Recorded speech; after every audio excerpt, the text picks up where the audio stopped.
तो नमस्कार दोस्तों, एक बार फिर से आपका मेरे YouTube चैनल पे बहुत बहुत स्वागत है। दोस्तों आज हम पढ़ने वाले हैं कक्षा 8वीं की सुगम भारती और पाठ 1 आज पढ़ने वाले हैं। पाठ 1 का नाम है बच्चों मेरा देश महान बने और इस पाठ के लेखक हैं उदय शंकर भट्ट। जी हाँ, इस पाठ के लेखक हैं उदय शंकर भट्ट। तो चलिए बच्चों इस पाठ को स्टार्ट करते हैं। तो चलते हैं अति लघुत्तरी प्रश्नों की ओर। अति लघुत्तरी प्रश्नों में अ नंबर पे प्रश्न है देशवासियों का ध्येय क्या होना चाहिए।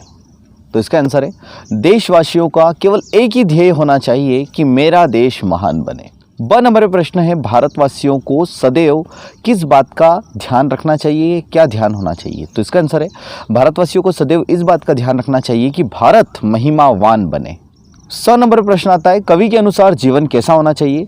तो इसका आंसर है कवि के अनुसार जीवन जो है वो समान होना चाहिए। 2 नंबर प्रश्न आता है कि दुश्मन के सामने हमें कैसा बन जाना चाहिए। तो इसका आंसर है दुश्मन के सामने हमें सिंह के समान, वज्र के समान कठोर बन जाना चाहिए। तो चलते हैं लघुत्तरी प्रश्नों की ओर। इसमें अ नंबर पर प्रश्न है कवि युवकों को कैसा बनने की प्रेरणा देता है। तो इसका आंसर है कवि युवकों को सिंह के समान मजबूत, बहादुर, वीर, जो देश के दुश्मनों से लड़ने वाले हो, जो देश की आई समस्याओं को दूर करने वाले हो और देश की हर समस्या के साथ में खड़े रहें, उसे दूर करने की कोशिश करें, इस प्रकार युवकों को बनना चाहिए। ब नंबर पर प्रश्न आता है हंसते हंसते मौत मसलकर आसमान चढ़ने वाले हों से कवि का क्या आशय है। तो इसका आंसर आता है हंसते हंसते लड़ने वाले और हंसते हंसते मरने वाले का अर्थ होता है कि जब कभी देश पे ऐसी आपदा आए तो हमारे देश के नागरिक हंसते हंसते मौत का सामना कर सकें और वो देश के दुश्मनों से लड़ने के लिए इस हद तक आगे बढ़ जाएं कि वे मृत्यु पर भी अपनी विजय पताका लहराकर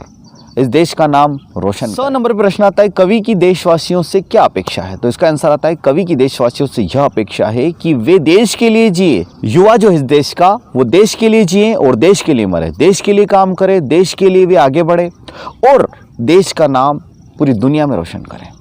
और वे जब भी देश पर कुछ आपदा आए, कुछ भी मुसीबत आए तो हमेशा आगे हों और दूसरे युवाओं को मोटिवेट करें, उनको भी आगे लाने की कोशिश करें। तो कवि की जो हमारे देश के युवक हैं और जितने भी लोग हैं उन सभी से यही अपेक्षाएं हैं। 2 नंबर प्रश्न आता है जो कि हमारा लास्ट प्रश्न है। उसमें लिखा है कवि ने देश की एकता और अखंडता को कायम रखने के लिए क्या क्या सूत्र दिए हैं।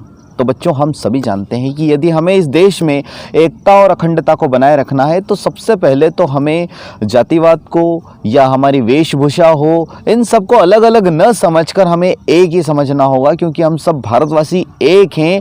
हमें इन सब चीज़ों को भूलकर एक दूसरे में समानता का भाव होना चाहिए, उनकी मदद करना चाहिए और हमें यह नहीं सोचना चाहिए कि मैं उस जाति का हूँ, इस जाति का हूँ। हमें यह सोचना चाहिए कि हम सभी एक भारतवासी हैं। हमारा जो हिमालय है वो हमारे पिता के समान है, हमारी जो नदियां हैं वे हमारी माता के समान पूजनीय हैं। तो हमारे देश की जो धार्मिक संस्कृति है इन सबको हमें समान समझना होगा और उसी को एक समझकर हमें जीना होगा, तभी हम इस देश में एकता की मिसाल कायम कर पाएंगे।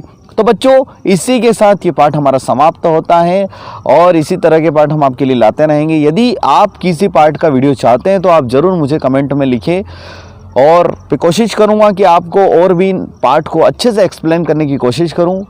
आगे भी इस प्रकार के वीडियो आपके लिए लाता रहूंगा। तब तक के लिए जय हिंद, जय भारत।